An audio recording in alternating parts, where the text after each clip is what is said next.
teacher own Aparna Sharma here with your own channel Physics at your tips. ये channel बनाया ही मैंने इसलिए है जिससे कि जिस सब्जेक्ट को मैंने बहुत खुशी से पढ़ा मैं उसे उतनी ही खुशी से आप सबको पढ़ा सकूं. फिजिक्स एज इट इज भी सब लोगों को लगता है कि एक टफ सब्जेक्ट है, but physics at your tips लाना ही मेरा काम है.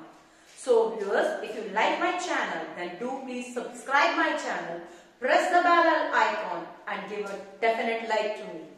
So here I am going to start with a very basic concept of physics, that is physical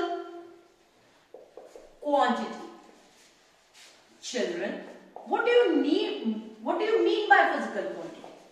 Physical quantity is that quantity which can be measured and can be expressed in a suitable unit.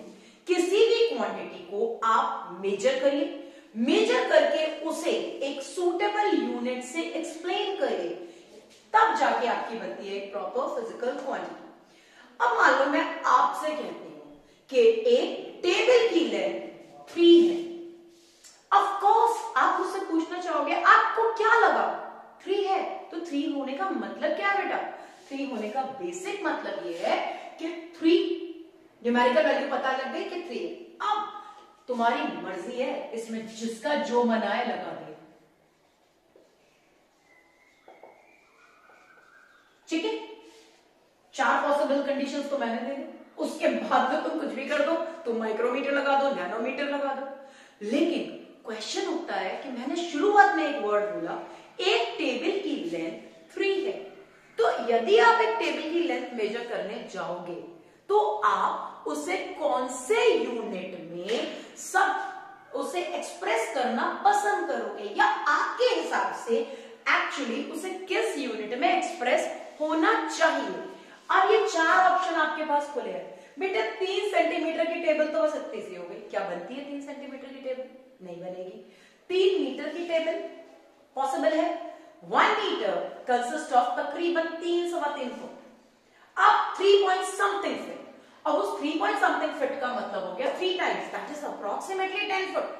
तो इसका मतलब मेरे लिए ये unit भी suitable नहीं है, मेरे लिए ये यूनिट भी सुटेबल नहीं है. हाँ, अप टू सम एक्सटेंट यदि मुझसे कोई कहे कि 3 फुट की टेबल है तो लंबाई 3 फुट है, तो मैं शायद उसे एक्सेप्ट करना पसंद करूंगी.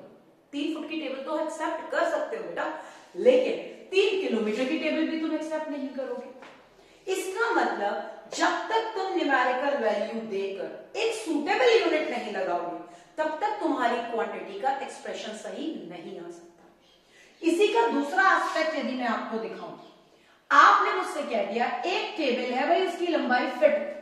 अब कितने फिट है जब तक तुम मुझे ये नहीं बताओगे तब तक भी तो मेरे लिए बात इनकम्प्लीट है. तो आप डेफिनेटली चाहोगे कि आप उसको पूरी बात बताओ. तो पूरी बात बताने के लिए हमारे लिए बहुत जरूरी है कि हम किसी भी क्वांटिटी को एक्सप्रेस करने के लिए उसकी न्यूमेरिकल वैल्यू भी है प्लस उसका सुटेबल यूनिट ले. What should you take?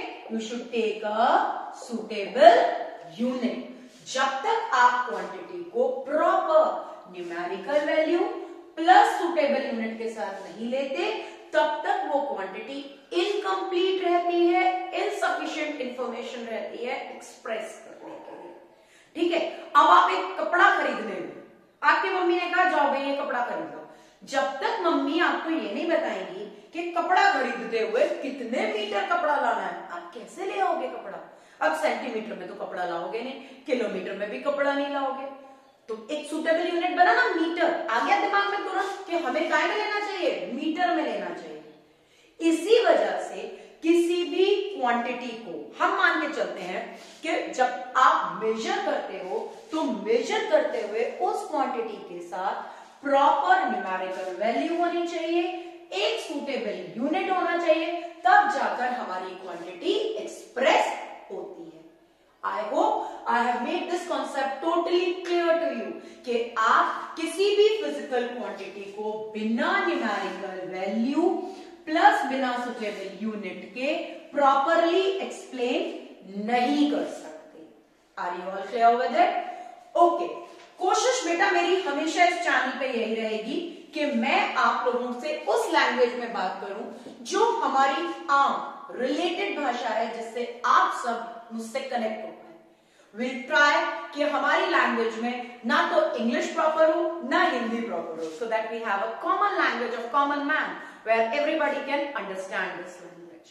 So next, अब इन फिजिकल क्वांटिटीज को हम दोबारा से डिवाइड कर लेते हैं। हमारे पास दो तरीके की फिजिकल क्वांटिटी है, एक जिन्हें हम कहते हैं फंडामेंटल क्वांटिटीज, ठीक है, दूसरी हमारी होती है डिराइव्ड क्वांटिटीज। अब इन क्वांटिटीज को आप मुझे अलग अलग मेरे साथ पढ़िए। Fundamental, what do you mean by fundamental? Fundamental जैसे कहते हैं ना, इसके फंडास क्लियर नहीं है, इसका फंडा ठीक नहीं है। व्हाट इज दैट फंडा? What is that fundamental? Fundamental का मतलब होता है समथिंग जो बेसिक, ठीक है। एक वो सारी क्वांटिटीज जिन्हें हम मान के चलते हैं कि आप इन क्वांटिटीज को बनाने के लिए दूसरी क्वांटिटीज का कोई सहारा नहीं लेते हैं, वो क्वांटिटीज कहलाती हैं फंडामेंटल क्वांटिटीज। Got it? ठीक है। आप जिन क्वांटिटीज को बनाने के लिए किसी और क्वांटिटी का सहारा नहीं लेते हैं, वो क्वांटिटीज आपकी कहलाती हैं फंडामेंटल क्वांटिटीज। जैसे लेंथ, मास, टाइम, इन क्वांटिटीज को बनाने के लिए आपको किसी और क्वांटिटी के सहारे की जरूरत नहीं है। वैसे I have shown you only 3 fundamental quantities, but otherwise my SI system of unit says we have 7 fundamental quantities. In 7 fundamental quantities में मैं जाऊंगी definitely in my next video, but today I am restricting myself to the 3 fundamental quantities, length, mass और time. आगे सातों fundamental quantities को बिल्कुल जान लीजिए। One is temperature, another is current, electric current of course. Next is amount of substance. Last but not the least, it is luminous intensity. Got it? Luminous intensity. So my focus is not to take you to this set of quantities. I am focusing only on length, mass and time. क्योंकि मेरी derived quantities को बनाने के लिए मुझे सबसे ज्यादा basic जिन quantities की जरूरत पड़ती है वो होती है लेंथ, मास और टाइम। अब इन फंडामेंटल क्वांटिटीज के यूनिट को ही हम कहते हैं फंडामेंटल यूनिट। इन्हीं फंडामेंटल क्वांटिटीज के यूनिट, लेंथ का यूनिट क्या होता है बच्चा? मीटर। मास का यूनिट क्या होता है? केजी। टाइम का यूनिट क्या होता है? सेकेंड। इन्हीं क्वांटिटीज के बेसिक यूनिट्स को हम कहते हैं फंडामेंटल यूनिट। ठीक है, समझ में आया? Fine. Now let's come to derived quantities. इसका स्ट्रक्चर बहुत ब्रॉड है। फंडामेंटल क्वांटिटीज रेस्ट्रिक्ट हो जाती हैं 3 जो बहुत बेसिक हैं, जो बहुत इंपॉर्टेंस वाली होती हैं, जिनको हम सबसे ज्यादा यूज करेंगे। बाकी 4 जिन्हें हम आगे जगह जगह पर यूज करेंगे, पर उनको हम बहुत ज्यादा आगे जाके इस समय इंपॉर्टेंस नहीं दे रहे हैं। ठीक है, जैसे जैसे उनका यूज आता चला जाएगा, हम उन्हें यूज करते चले जाएंगे। Now question comes for me for derived quantities. What are derived quantities? Derived quantities are nothing but these are the quantities which can be obtained by multiplication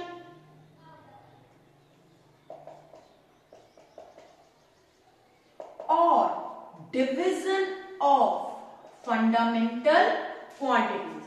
वो क्वांटिटीज जो बेसिक फंडामेंटल क्वांटिटीज के multiplication या division से obtain होती हैं, वो सारी quantities क्या कहलाती हैं?